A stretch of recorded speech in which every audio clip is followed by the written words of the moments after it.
Welcome to Living the Empowered Life channel. My name is Yvonne and I'm director of Yumi Empowerment, a company that facilitates the empowerment of people through media, resources and services. On this channel, I share content that is empowering, encouraging and inspiring. I also share things to do with personal development, book reviews. I also take you out and about with me and show you glimpses of how I live the empowered life. Haven't been able to do that really over the last year because of the COVID lockdown, but now over here in London, UK, with the lockdown being lifted, I have a couple of places that I want to take you with me, and that is coming up shortly on this channel. But if this is the type of content that you are looking for, please hit the subscribe button and the notification bell so that you can be notified of any new uploads. And if you like the content that I share, please hit the thumbs up button. So in today's video, I want to talk to you about how to master yourself.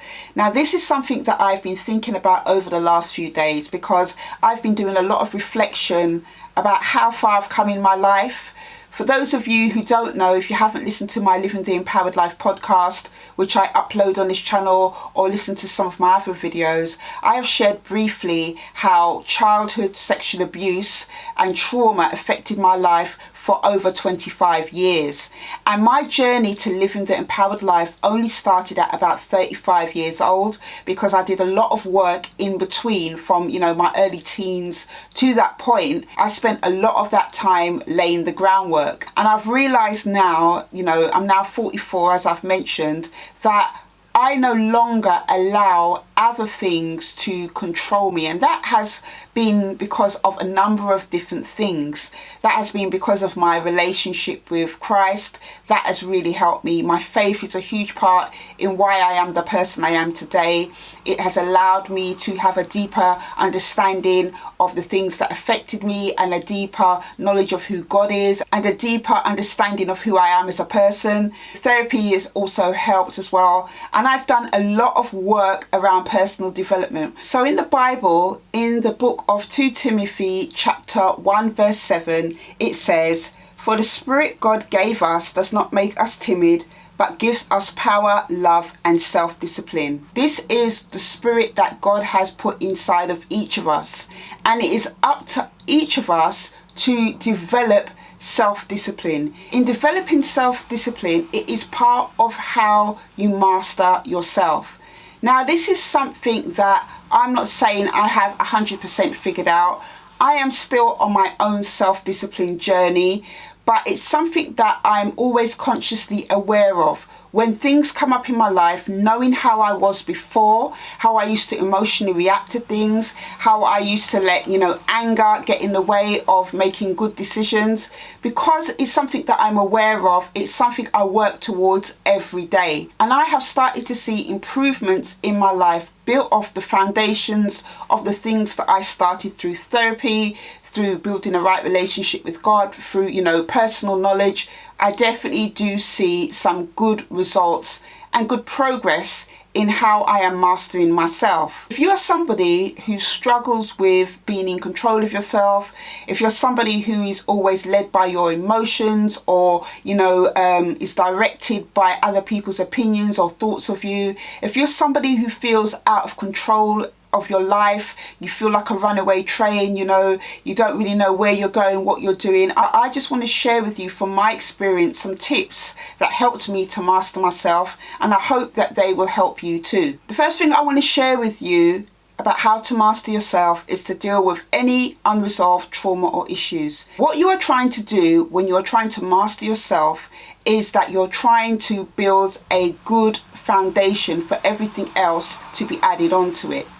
If you have unresolved trauma, unforgiveness issues, fears, habits that have been hindering you, been blocking you and keeping you back for a very long time, when you try and do any type of new actions to master yourself, you will find that it's not going to really work because you haven't dealt with the things that have hindered you in the past. To build a good solid foundation, you need to deal with these things first. If this is something that you struggle with, I would suggest to you to maybe look into counselling, professional therapy, or talking to somebody that you trust in confidence about the things maybe that have been holding you back. It can be painful at times, it can be scary at times, but if you keep in mind the result and the benefit that you're going to get at the end of that, it will help motivate you to keep going. And a lead on from that point that I've just made about how to master yourself is to get to know who you are. Now, I started that journey early on in my 20s once I started to deal with my unresolved issues. I started to have an understanding for the first time in my life about who I was. Also as well, getting to understand who I was emotionally, mentally and spiritually was a huge factor in how I started to master myself. As the time went on over the years, I was able to start finding the courage and confidence to start to act upon the new things that I learned about myself. If you haven't already, I would encourage you to spend time with yourself as part of getting to know who you are. Think about the things that you like, dislike. Think about the things that easily trigger you, things that make you go off the deep end. Write them down and then start to think of a way that you can remedy that. It is really hard. It might mean, as I said, you sit down and speak with somebody, but it's something that can totally be done. The next thing I want to share with you about how to master yourself is to increase your self-worth, or start to learn about self-worth. Now, this is something that I have been really on a journey of learning lately. I'm reading an excellent book by somebody called John Nayland, and it is called The Self-Worth Safari. And I'm learning that there is a difference between self-esteem and self-worth. Self-esteem comes from things outside of ourselves. Self-worth comes from knowing that in spite of whether you do these things or not, you are still worthwhile. Starting that self-worth journey is really, again, about getting to know who you are and appreciating who you are, and knowing that even if you don't achieve something or do something, that doesn't ultimately define you as a person. And I will be doing a book review on this book and actually sharing with you more about self-worth in other videos, because as I mentioned, this is something that I've recently come to have knowledge about, because I thought that self-esteem was self-worth. When you do come from a background of things that have really affected you as a person, it is very easy to think that, you know, you're not good enough, that you'll never amount to much. This is something that was kind of my bugbear for many years. I just thought that, you know, I was never good enough, that I was always falling short. Through that divine revelation that God gave me, through knowledge, through things like what I've shared with you about this book, I'm starting to learn and understand that self-worth is more valuable than self-esteem. Self-worth is about standing in who you are and owning it, and not denying or rejecting any part of yourself because you didn't perform, or because, you know, you're not the way that you thought you would be. When you start to build self-worth, you will start with what you've got.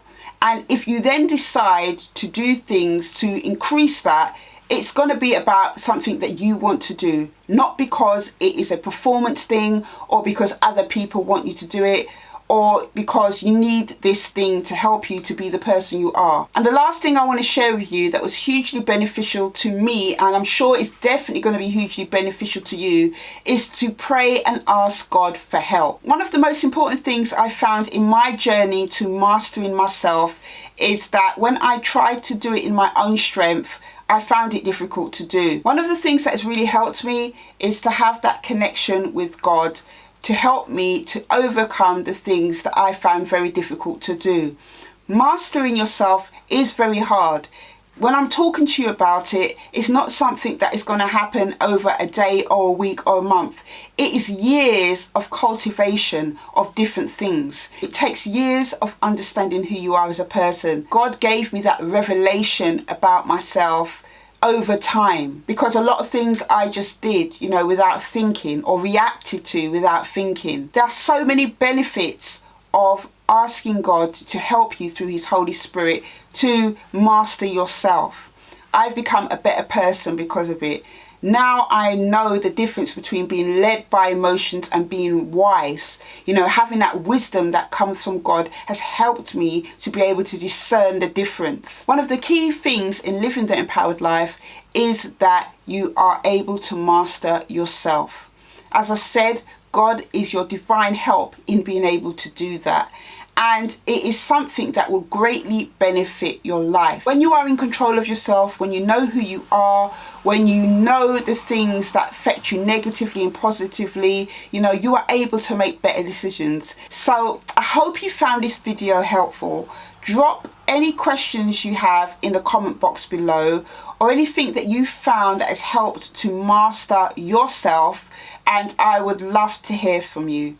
Until the next video, take care.